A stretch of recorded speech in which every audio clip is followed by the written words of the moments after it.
Welcome to another episode of Well-Adjusted Mama. This is a podcast dedicated to educating and empowering women from preconception, pregnancy, birth, and through early motherhood on wellness lifestyle. I'm your host, Dr. Laura Brayton, and I'm a maternity pediatric chiropractor and mother who has hand-selected experts in natural holistic healthcare specialties to shine light on options and choices during this exciting phase of a woman's life.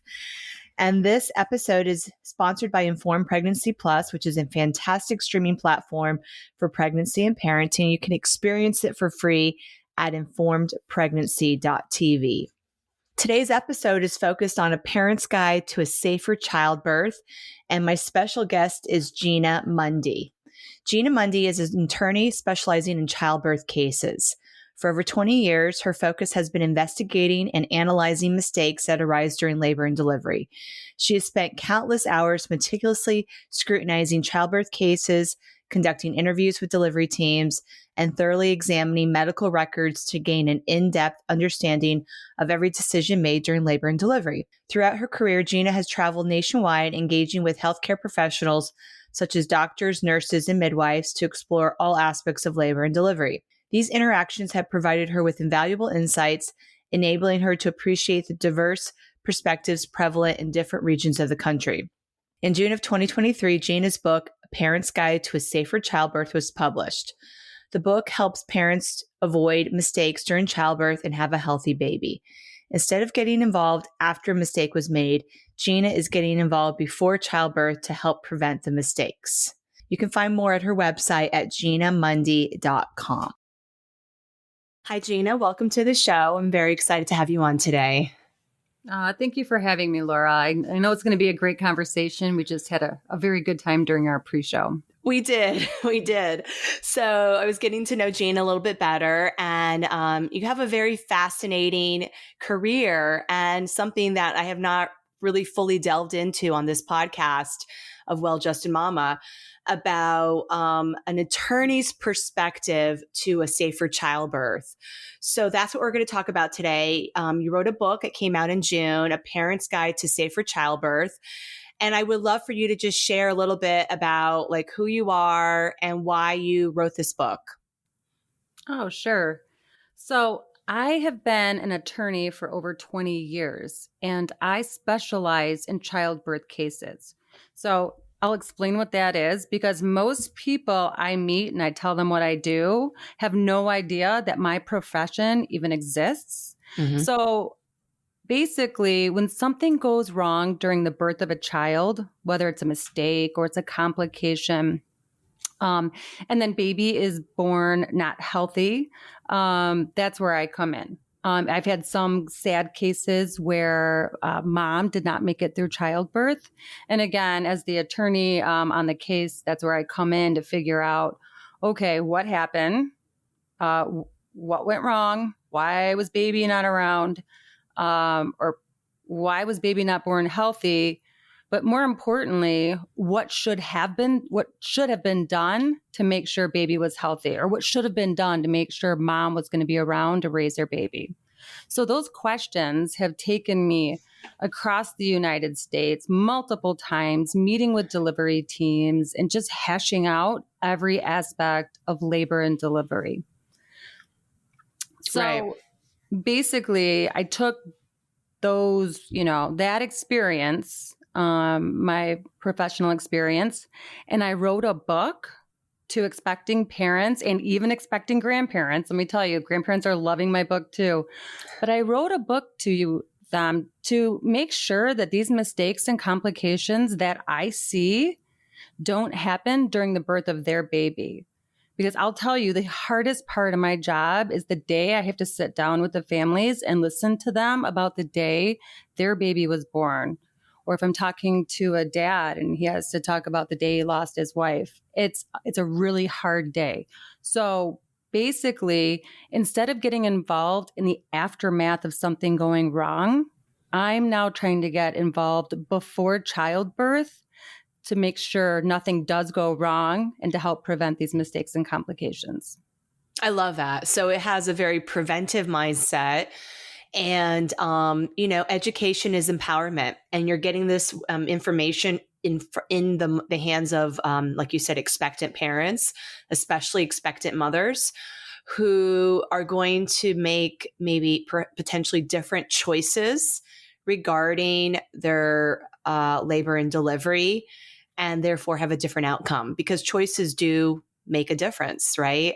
And when we make decisions out of fear, we tend to be, restricted in the expansiveness of what's available to us. So I love that you're giving the facts. It's cut and dry, right? You're an attorney. You're like, this is the facts. This is all of these cases and all this research that you've done over 20 years compiled into this book. And then also, like, what can we learn from this? What can we learn from other people's experiences? So as a family, you can have a different experience. 100%. And you are so right about how important decisions are during the birth of a child. Because in so many of my cases, these families are literally one decision or minutes from a healthy baby. Wow. So if you know and you understand what you're going into with childbirth, you can help make your delivery team help make those good decisions, because ultimately mom is responsible, or mom is the decision maker.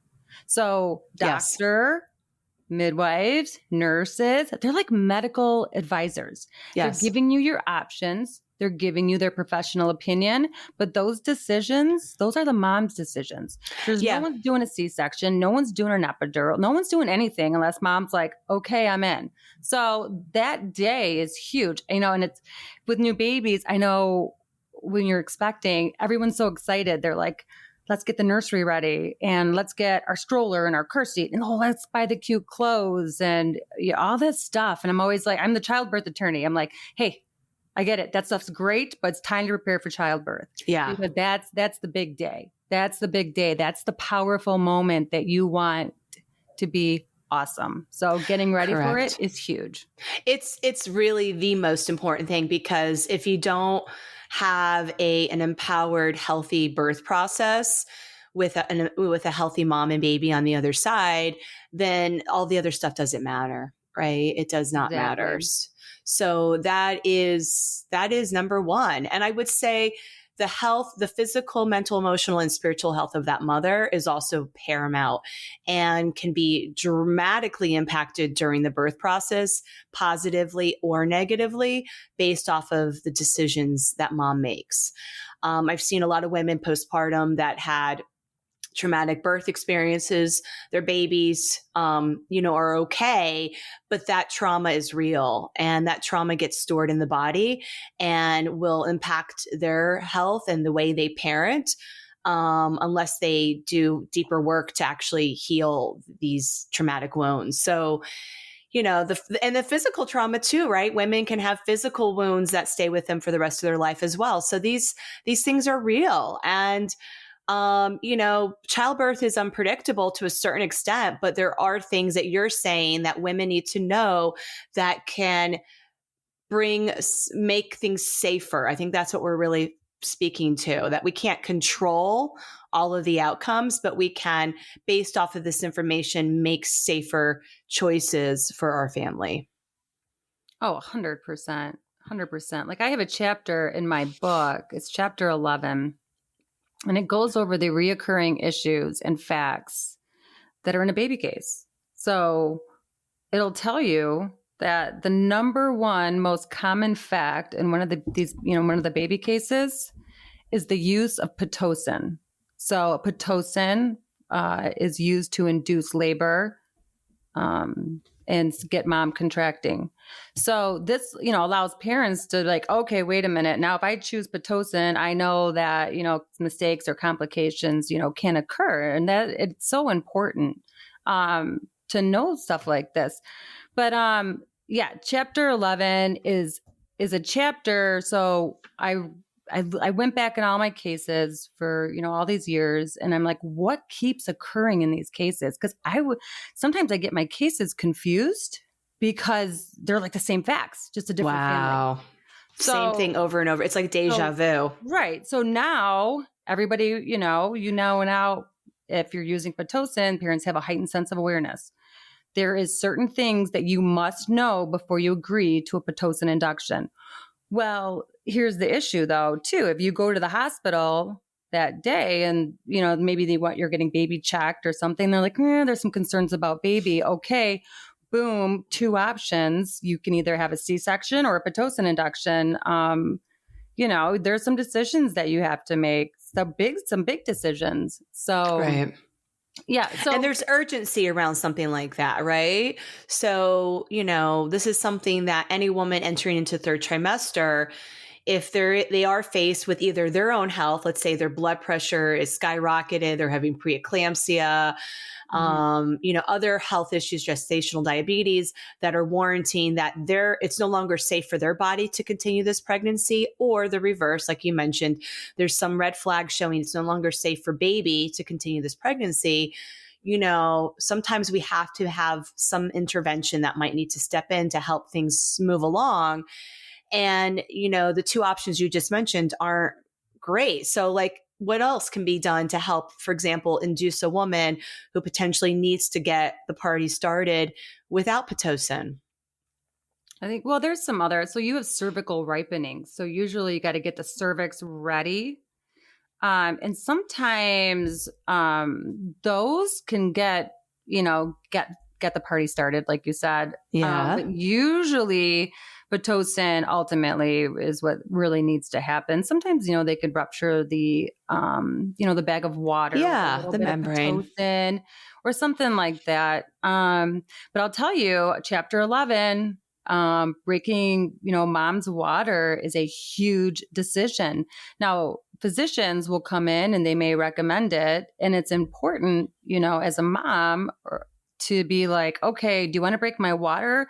Because there's a medical reason. And maybe there is. You're trying to induce labor. You have high blood pressure and whatnot. And yes, there's a medical reason. This is it. It's going to help start the party. Yes. Okay. Or some doctors break someone's water because they want to be home for dinner. Right. So it is what it is. I've literally heard both. So, right. You got to make sure, because in these cases, another common issue is that when something goes wrong or there's a complication, most of the time it is after mom's water has broke. So once your water breaks, that is a risk for infection. There's risk of infection. The baby's environment has now changed. Yes. So baby's in all of the amniotic fluid, baby's been living underwater, everything's great. And then boom, baby's environment leaves. And then you have changes maybe to the placenta that may happen, or the cord, which are both the baby's lifeline. So stuff can happen. So that's a huge decision. It is huge. And I think sometimes it feels very casual, I think is what you're even pointing out, is it's like casually presented. Well, let's do this without really that informed consent. What are the risks if we do this right now, doctor? Can we wait? What are other options? Can I, walk around? Can I go for a walk outside? Like if I'm really not dilated and I'm not really fully in active labor, can I, go outside, get some fresh air, walk in the park? Like what else can I do to get my labor progressing without these interventions that have risk? 100%. So that is very important. So whatever, you can do to avoid, even certain, there's also, and I go over this in the book, and this is very important. So we talked about ripening the cervix because, okay, time to get the party started. Well, there's different ways to ripen your cervix or get your cervix ready for birth. Yes. One of the ways is more natural. It's a balloon, and you can read about it in my book. And it's a Foley balloon. Yeah. And that's more natural. Now, they also like to give something called Cytotec. I don't like Cytotec. It's in my book. I don't like it. Talk about it. Yep. It's cheap and it's easy. It's just put it right into the vagina, a little pill or what, put it in, and there you're off. I have nurses who told me they call it cytoblast. So you have cytotec, and then maybe you have, like, then they start Pitocin. That's just a recipe for disaster, again, in the book. But yeah, it's anything that you can do naturally, Yes. or whatever is highly recommended. Yes. Because ultimately, in my cases, so I get a new case in, the first things I read, mom's being induced with Pitocin. Okay, that's artificial contractions. That is synthetic drug, not normal. Artificial not natural. oxytocin. Yep. Right. That cascade. So now you're making your body contract. That is very painful. So what do moms do in my cases? Epidural. An epidural. Now we can't move. Pitocin can cause up to 50 times stronger contractions than a regular labor contraction. So the body is not equipped to manage that intensity, right? It is literally too painful to manage that type of labor for the vast majority of women. So epidural becomes almost a necessity at that point, right? Right. And they all have an epidural. I think I met one woman who didn't. I'm like, what? You had a Pitocin labor without an epidural? It's unheard of. So then so now you're not moving. And right. Now you can't move. You can't help that baby move down the birth canal. Gravity has been removed. The pelvic girdle and the birth canal is closed because you're stuck on your back. Right. So then all of a sudden, baby's not happy. This is not natural, baby. It's not happy. They somehow have to expedite. This is what typically happens in my cases. They now have to expedite delivery. And they do it one of two ways. They're either going to do it with an operative vaginal delivery, meaning they're going to get a vacuum or forceps, and they're going to try to get baby out vaginally, which is forceps, super traumatic on the vaginal area. However, if baby's in trouble, forceps are most likely going to get baby out because forceps don't pop off. Vacuum, and I go over all of this in my book, by the way. So if you're on the cascade and they need to do a vacuum is great for the vaginal area because it's not as traumatic as forceps. It's not going to cut you up. Vacuums pop off. Mm-hmm. Meaning, and this has happened in, quite a few cases because it does delay delivery, is vacuum pops off. Once it pops off 3 times, baby's not out, you convert to C-section. Sure. So when a baby is in trouble, that's a lot of time. So we have operative vaginal delivery. And there's trauma to baby with a vacuum for forceps extraction, which I see all the time. All that force being put on the cranium, hematomas, cranial misalignments, and upper cervical misalignments as well in the neck. Right. So then your other option, if it's time to expedite delivery, and this is how the bulk of the baby cases end, it's called a stat C-section. Mm-hmm. So, emergency C-section. This is not an ideal situation. They are typically putting mom under a general anesthesia. That means you're just out. So you're not present for the birth of your baby. Oh no, you're done. You're out, and that's not good for you, either. So more drugs, yeah. So just going back, if you choose induction, if you choose any kind of intervention that's not natural, there might, that's a lot of times that's your typical baby case. Right. So I love your approach with staying as natural as possible and your reasoning behind it, because that is definitely one way or definitely a great way to have a safer childbirth. No doubt. We just really respect that our bodies as women know how to birth babies, and we have to get out of the way. And that includes our mind, right? Like if there's a lot of fear about labor pain or fear about about how much it's going to hurt or your ability to birth your baby, that's going to interfere with the whole process, that fear, tension, syndrome that could occur during the labor. So I feel like a lot of this with empowerment and surrounding yourself with positive birth stories during pregnancy is so impactful, because you can feel prepared and ready to surrender once that labor process has started, the cervix does what it needs to do. It dilates. It's not constricting out of fear. It's not, getting stuck at 7 centimeters and then needing to, lead to a C-section. Everything just progresses as nature intended.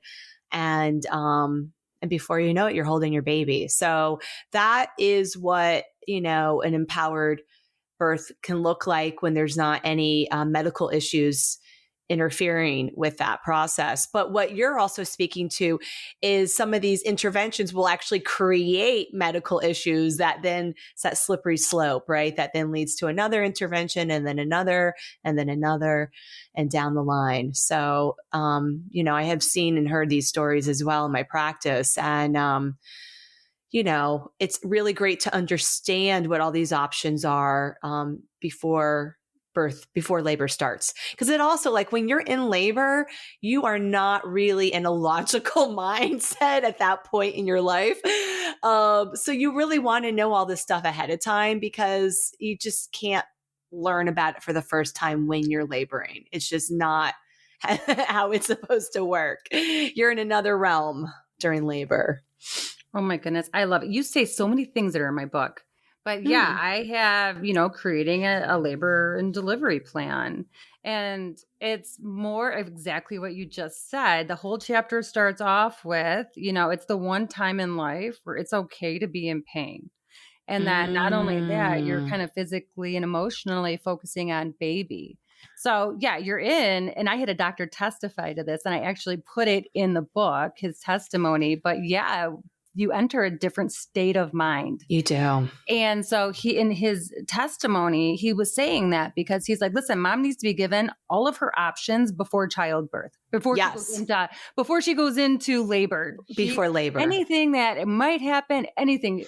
He was very big in like educating, his patients and whatnot. And then you create a birth plan from that. Oh, yeah. And listen, and then you create it in the comfort of your own home. Yes. You create it where you have access to internet. You can make a phone call. You can make a text. Yes. And you learn about it, because let me tell you, and this is in the book under, in that same chapter about creating a plan. But, I had a younger mom go in. I do get a lot of text messages and phone calls from people in labor and delivery because of what I do. I think it's the funniest things. I'm like, listen, I'm not a doctor. I'm not a nurse. I will, sometimes say, if it was me, this is what I would do, or something, just based upon, what I know. But anyway, I get this text from the mom, and it's all in the book. And they had given her some options, and she was basically like deer in the headlights. Oh. And she didn't know what to do. I had never met her. She'd gotten my number from somebody. They're like, wow, this attorney might be able to help you. Wow. She was just questioning her doctor. Yeah. But she went into like this panic state of mind, and she could not think clearly, and she didn't know what to do. Right. So, it's important that, if you prepare for childbirth, you're going to kind of address maybe some of these issues. You're going to know that there might be different options that come up, especially if you read my book. Yes. You're going to know a lot of your options and what may happen, but then you can stay calm and you can focus on what your doctor is saying. Yes. Not just panic, in the headlights and not understand anything. So, and in the book too, when I talk about preparing for labor and delivery, or preparing a plan, it's not even that you need to walk in and give it to your doctor or midwife. It's literally the act of preparing alone. So I do like an analogy in my book. I'm like, listen, I do like major cross examinations of doctors, and I have to prepare, and I have to write down all my questions. I got to prepare my plan. I got to be ready to pivot, all of this stuff. I read it 3 times, and then it's go time. I never look at my, outline, my cross-examination outline is what I call it, or my plan for that cross-examination. I never look at it again, but it's in my head. Right. And if the doctor which happens, they love to throw me off. So they'll say something I'm like, what? Well, I'm ready. So I can pivot and I can be, okay. And the same thing, because you're right. Like you said earlier, labor and delivery is so unpredictable. Yes. That it's almost the reason why you need to be prepared, because the likelihood of it going as you plan And again, I say this, it's probably not going to happen. It might happen. I hope it does happen, but it is so unpredictable. Yeah. So yeah, I loved it. What you just said, whatever, just even getting ready, comfort of your own home and all that stuff. For sure. And that's the empowerment piece, right? With all this information and education, you really feel like ready for like when labor starts, I got this. I know what to do because my body knows what to do and I'm not afraid. And I actually, having gone through a beautiful water birth at home, I would even say what I felt during my labor and delivery was not pain. It was intense. It was an intensity that I was able to manage because my body knew what to do and I trusted deeply that my body knew what to do. So I had a doula, which was very helpful for me. And I was breathing and I was doing what I needed to do to get through the labor process, and then the delivery was very quick. So I feel like that's also interesting. And that goes back to the difference between oxytocin and pitocin. Oxytocin is literally flooding your body during labor to help manage those contractions and to help manage that intensity naturally. Our body is making this hormone, and pitocin is not oxytocin as much as it wishes it was, right? And that's where it creates a lot of confusion for the body because the uterus is just contracting so much stronger than natural contractions happen, and the body isn't able to typically to manage that. So it's very interesting. I think when you are in that place where you're really prepared physically, mentally, and emotionally to birth, then it's not even painful. Like I do remember after I gave birth, let's say I was 3 months later, I got a splinter at the bottom of my foot. And I was at the urgent care and they were taking the splinter out and I was literally crying and sobbing. And I was like, this is more painful than giving birth.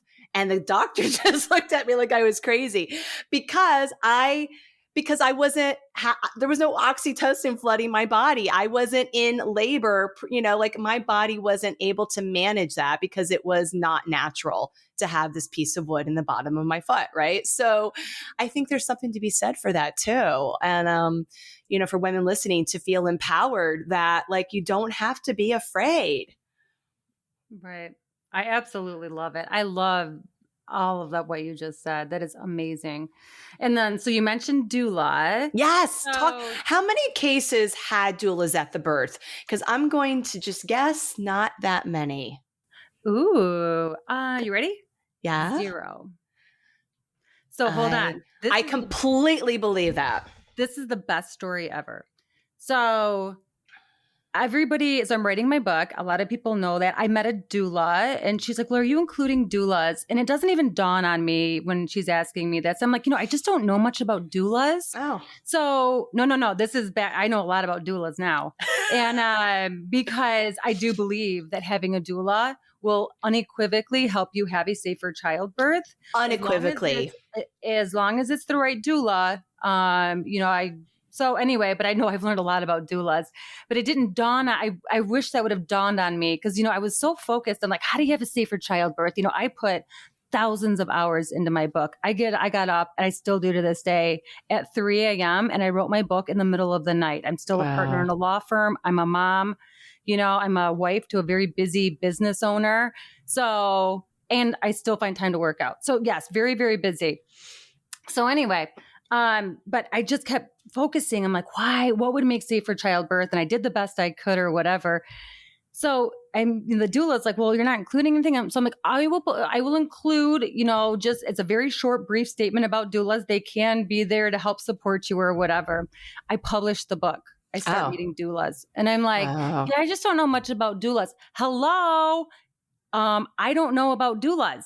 Okay. I'm a child. That is like huge, glaring.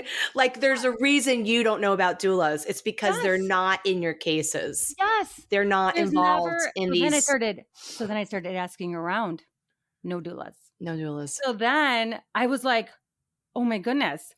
That is such a, so I was just on a podcast with with a doula who's absolutely amazing. And I'm like, okay. And so, it was a great podcast for her, because I'm like, get your doula. I had no Yes. idea about doulas. Now like I Yes. said, I've learned a lot about doulas, and they are definitely a way to a safer childbirth, especially Definitely. if you're going to deliver in the hospital, because they're going to be at your bedside. So remember, babies come when babies want to come.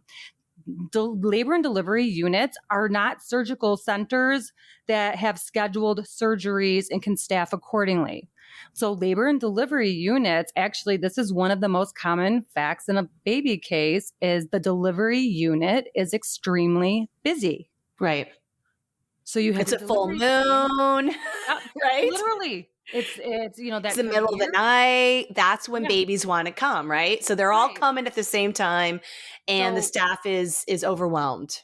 Yeah. So you have a delivery team that's running hard, and they're thinned out because they're trying to be everywhere at the same place. So great. Now you have a doula by your bedside who speaks their language. It's just going to help with communication. It's going to help, with everything. So yes, no, I'm a huge fan of doulas. I wish I would have clicked earlier before I published my book, but I on my website, ginamundy.com, I'm doing like a blog. And so my blog is, if I forgot to include something in my book, it's going on the blog. So I'm going to have a doula, section for my blog. Yes. And, or I should say, an article or whatever. But yeah, and there, by the way, there's other stuff on there for my book was divided into two: childbirth and then pregnancy. Childbirth has been published, pregnancy has not. Publishing another book right now seems about impossible. So I've been taking my pregnancy stuff and putting it in my blog just for get it out. I just, at this point, I just want safer childbirth, healthy baby. Hey, well-adjusted mama listeners. I'm Dr. Laura Brayton, and today I want to share an incredible resource that empowers parents in many ways, including the breastfeeding journey. It's called Informed Pregnancy Plus. This unique streaming platform provides invaluable insights and support throughout your pregnancy, birth, and beyond. When it comes to lactation, discover the remarkable collections of documentaries, including Milk Factory, The Milky Way, Breast Milk, and We're Mammals. These films offer profound perspectives on breastfeeding, challenging societal norms, and embracing the natural beauty of motherhood. From understanding the biological aspects of breastfeeding and We're Mammals to exploring cultural influences in breast milk, these films provide a comprehensive look at nursing. Informed Pregnancy Plus is an entire ecosystem of educational and empowering content for parents. Engaging web series, informative podcasts, beneficial workouts, yoga, and meditation. It's your comprehensive resource through pregnancy and parenthood. For less than the cost of coffee per month, you can gain access to the vast and growing Informed Pregnancy Plus library. Start your free trial, that's right, absolutely free trial right now at informedpregnancy.tv, or download the Informed Pregnancy Plus app on Apple, Android, or Roku. Join the community of informed, empowered parents today on Informed Pregnancy Plus. Yeah, so birth doulas, I think everyone needs them. And I will say for me, planning a home birth, I think there's sometimes, if you're a mama wanting a home birth and you have a partner who's able to serve in that doula role, great. My husband was very upfront during the pregnancy. He's like, I can't do double hip squeezes, and I can't, I'm not interested in learning about the rebozo, and that was not his jam, and I don't want to catch the baby. I was like, oh, my husband's gonna catch, no. So that's fine. You really have to respect and meet your partner where they're at, and talk about it way before the labor starts. And so for me, I'm like, I need somebody literally who can do that. And my husband's like, I'm going to blow up the birthing pool, and I'm going to make sure that the midwives and the doula are, have parking and, things like that. And he's like, I'm going to have refreshments. I'm like, are you throwing a pool party? Like, what's going on here? But those were his roles. So it's not like he wasn't present, but he was like, that was his logistical management that he was able to show up and do. And he was so relieved that we had a doula there to help me with the labor management and the midwives. And like, that was our team, right? So I feel like everybody, needs a team, not only during the pregnancy, but during their birth. And everyone is really clear about what their roles are. And mom is also really clear as well. Like, expecting my husband to do what I, like, let's say if my husband was a chiropractor, perhaps he would have been a little more hands-on, right? Because that would be comfortable and natural to him, but that's not my husband. So I think that's really important to be aware of. The other thing that I don't know if it made it to your book, but if not, it can make it to your blog. Having chiropractic adjustments during your pregnancy definitely can impact the ease of the labor process. And when birth canal is lined up and baby is lined up, which we see time and again with Webster adjustments, especially during the third trimester of pregnancy, we find that women will literally have an easier labor and delivery because everything is lined up where it needs to be. And we're not seeing a baby kind of cockeyed, getting stuck in the birth canal.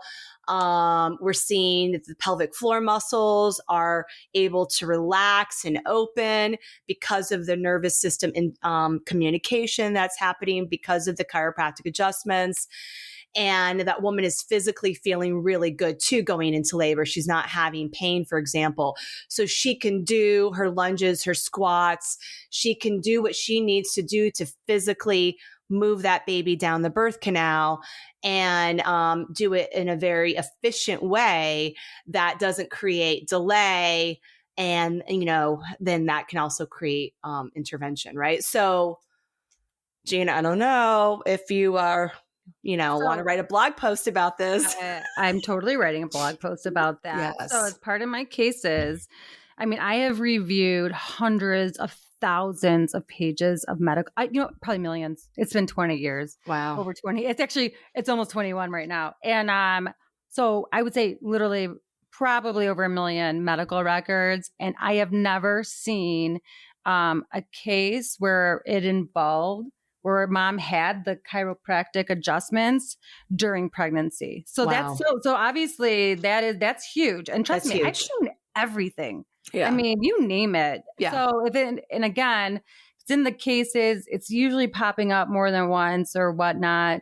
But chiropractic adjustments, I have never read a pregnancy prenatal record or anything, or even seen a mom who has gone and seen a chiropractor during the pregnancy. Because if she sees a chiropractor during her pregnancy, I will have those records. As part of our workup of these cases, I get every single emergency room visit, urgent care, anything that mom goes to during or even before that pregnancy, I review. And I've never reviewed. This is great. See, I'm learning so much with my doulas, and then I have my chiropractic adjustments. So I think, I'm telling you, after this whole, next year of podcasts and meeting great people like you, I may have to have like book 2, like, okay, now this is what you can do also, that I've now learned from publishing my book. So that's, I love it.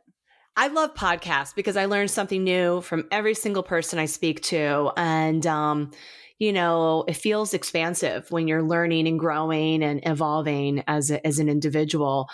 And that is my passion as a chiropractor who gets to work with ideally women pre-conception, supporting their body and their health physically before they conceive, helping with fertility, and then supporting them the entire 3 trimesters.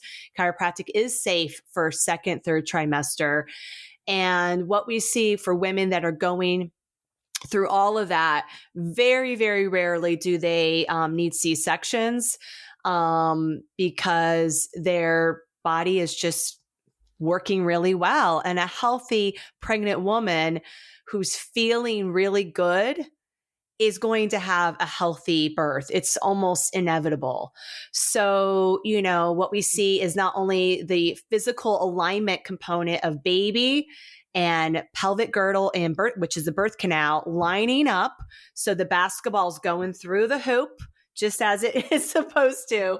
But we're also seeing a woman who is less likely to have gestational diabetes and hypertension and these other common issues because she is active. She's physically able to work out because she's not having back pain, for example. So she's maintaining healthy weight. She's choosing to eat healthy foods. She's feeling supported. She's, all of the things that are so important during pregnancy that are then setting her up for this empowered birth experience. And I do believe that an empowered birth experience, which could still be a C-section, right, will lead to an empowered motherhood and parenting. And it will literally impact how that woman makes decisions now as a parent on the other side of birth. So because what you're speaking to, all these cases are really a disempowered birth experience, right? And 100%.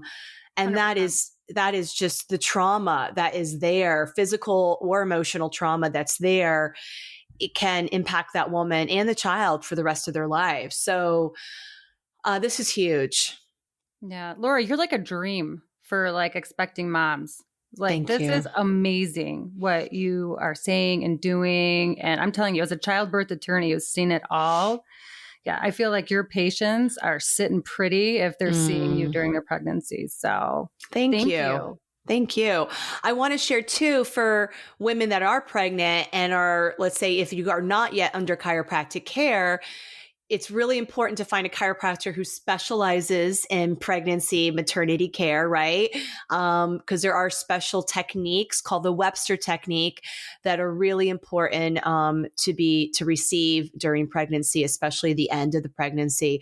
So if you're living outside of the Hoboken community, you can go to ICPA4kids.com and find a chiropractor. And the chiropractors that are listed on that directory have that special pre and postnatal training, as well as typically pediatric training, because a lot of chiropractors that take care of pregnant women also love caring for newborns and infants. And there's special training required to see that niche type of population.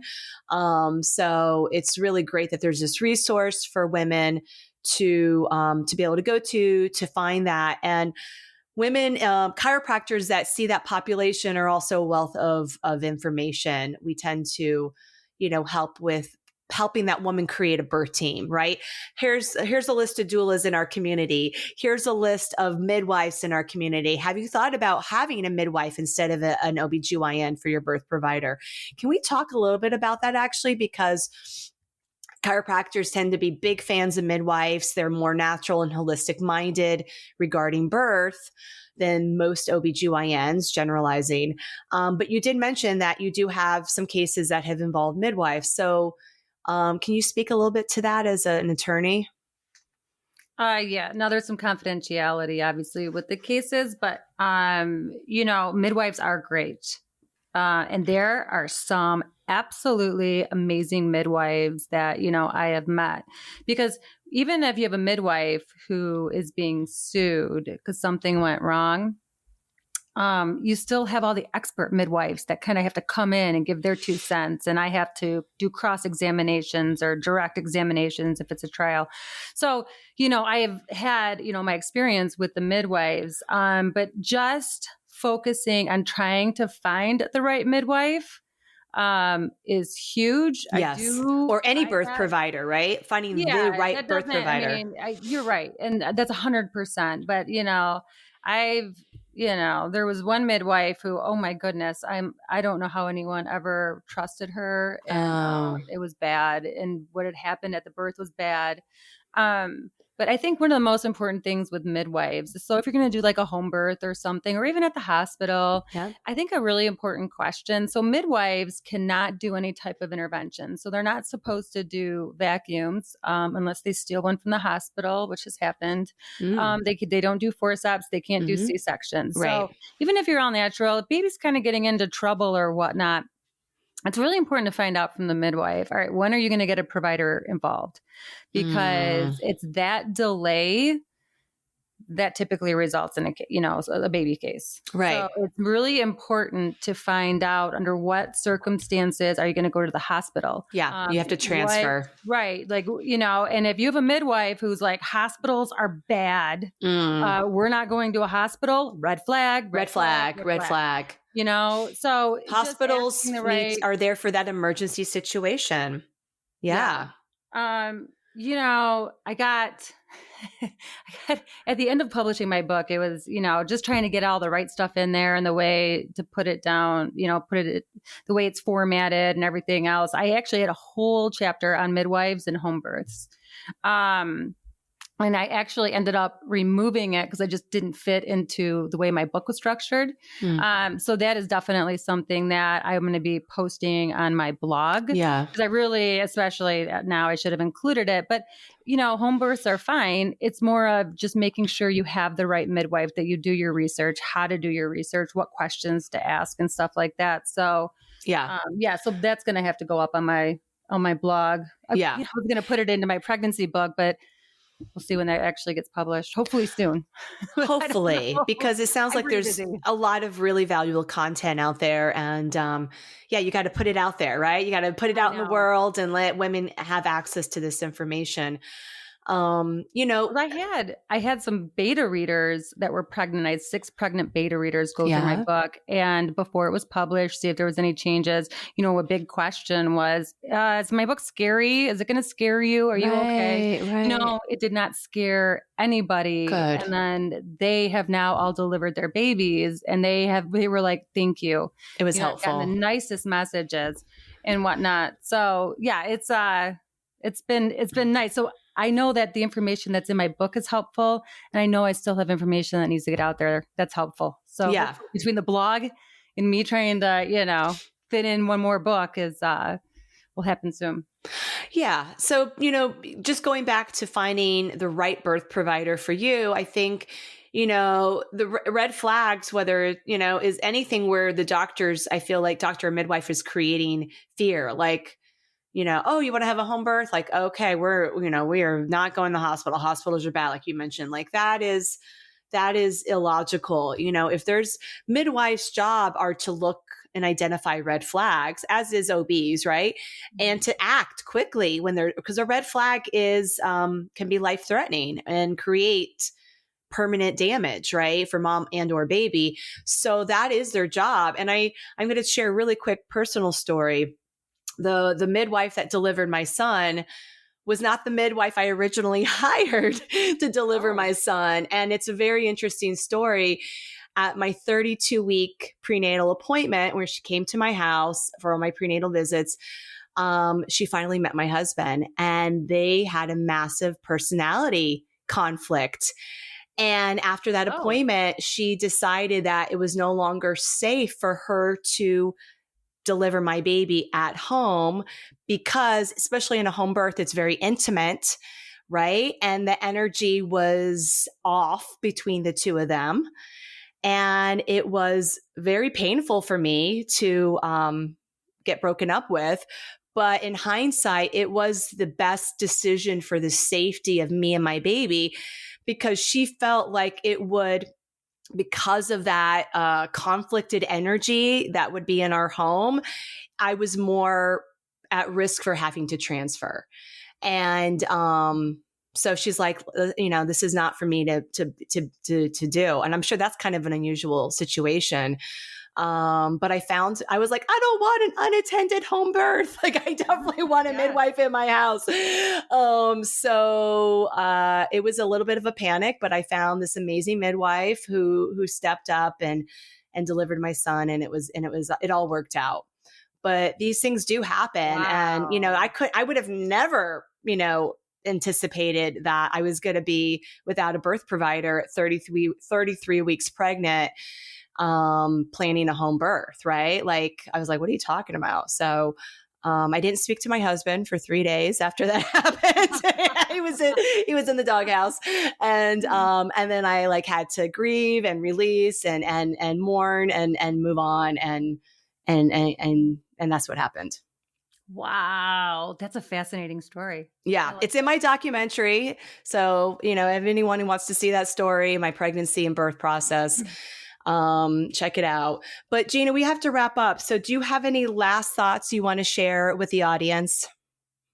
You know what? I wrote something down when you were talking that I just wanted to address real quick. But I have an entire chapter on how to have a safer Pitocin induction. Oh, So basically, since February 2003, when I got my first case in, I have seen the Pitocin inductions gone wrong. So if you know a mom that is being induced or you're considering it, or, actually anybody should read it. Because again, you could roll up to the hospital and they might be like C-section or Pitocin induction. right. So, because it's unpredictable, it's just such an important chapter because I know that if they follow what's in my chapter, that's your best shot at having a safer childbirth, because Right. every hospital, every provider, they're completely different on how they handle Pitocin inductions. I mean, it's mind boggling. They have protocols and it's just a very individualized process. So if you are considering it, it's just super important, or you know what, you're just super important to read that chapter before you go into labor and delivery. Yeah. And, you just speak a little bit to that because as we know, the majority of hospital births do involve Pitocin. So at this point, it's not going away. It's not going anywhere. So if a woman does need a Pitocin induction for whatever reason, what is a safer way to have one? Okay. So you're going to want to go slow and steady so you can hit your sweet spot.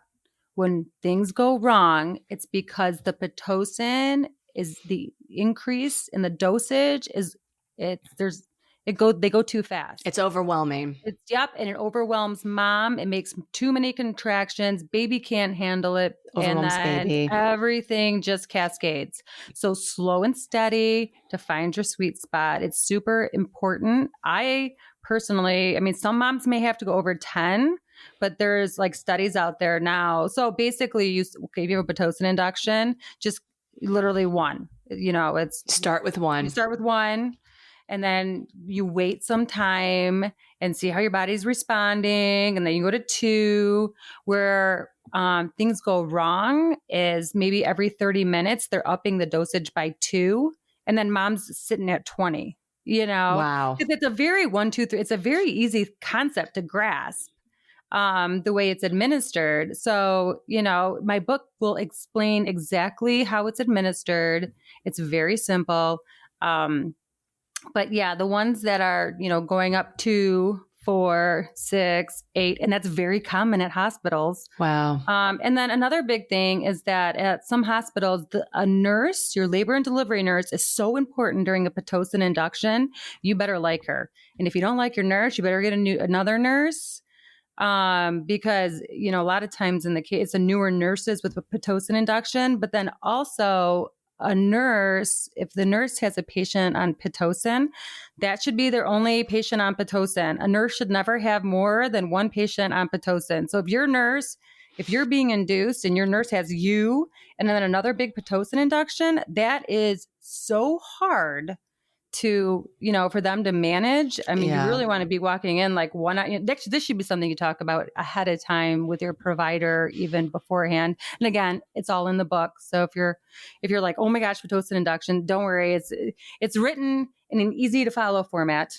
Because at the end I give, even break it down with like the 14, tips, for, safe Pitocin induction. And keep in mind, I wrote this book for my kids, my girls. So, everything's very right there. Okay, kids, this is what you have to do in case mom's not around. So it's, it's very simple, very straightforward, but there are definitely some things if you know and you can do, definitely to help you have a safer Pitocin induction. I love that. And I think what I love too is your book just gives all these different options, right? Because, as much as a woman may want to avoid Pitocin, if that's her only option at this point, or a C-section, having an opportunity to attempt a vaginal delivery still might be a better option, right? Than having a surgical birth for her. So, but there's safer ways to do that. And Right. you have to advocate for yourself during that process and let your nurse and the healthcare team at the hospital know this is, because I don't know how often they ask a woman, do you want 1 or 2 Pitocin? Like they probably, I don't know if that's a They just question. so They just every do it, They right? just do it, and depending on the doctor, it could be 1 and then 2 and then 3. It could be spaced out a half hour. It could be spaced out an hour. Mhm. It just they're all different, And but they're not asking the woman about how to do that because they're the medical professional. So they're like, we know what we're doing. So a woman has to say, okay, I know I need Pitocin at this point for XYZ reason. And this is how I want my Pitocin administered. right. So when I get the phone call, so actually this is in the book. It's the introduction. The introduction to the book is a story about I don't know. I don't think we talked about it during the show, but the pre-show we talked about my niece had a very scary childbirth, whatever. But same thing. She went to the hospital, C-section or Pitocin. That's when they start calling me and all that other stuff. But she chose Pitocin, and so we were very. I was like, "What's the Pitocin running at?" Right. We were very careful about her dosage and how it was being increased and whatnot.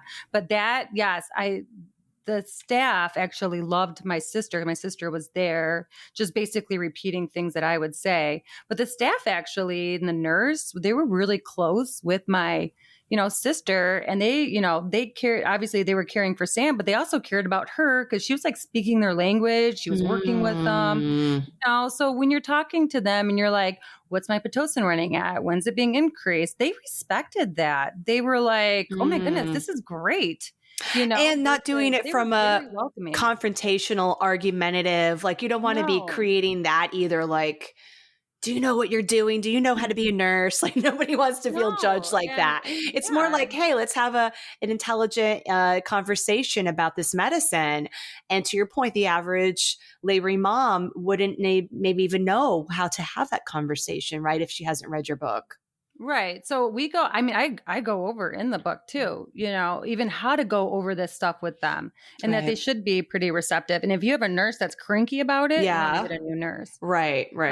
Got it. But there's one other thing we didn't talk about, but I have analyzed OBGYN doctors in these cases for over 20 years. So I do have an entire chapter on how to pick the good doctor. Yes. And that chapter is something that would benefit like any aspect of your life. Yes, it's focused on childbirth because that's who I've analyzed for all of these years. But in my cases, I mean, I'm cross-examining them, I'm analyzing them, I'm looking at this, I'm looking at that. So I took my whole like doctor analysis and like made a chapter about it to help. And to your point, that would help you identify any good doctor, good pediatrician, good whatever. Like it's really an intelligent decision about I'm choosing to hire this person to be my healthcare provider. Yeah. So that's a really good chapter that, that's a good chapter everybody should read. So I love that. And that makes a lot of sense. I think sometimes I've even seen this with women. Their OBGYN is the same person who's been doing their pap smear since they were 16.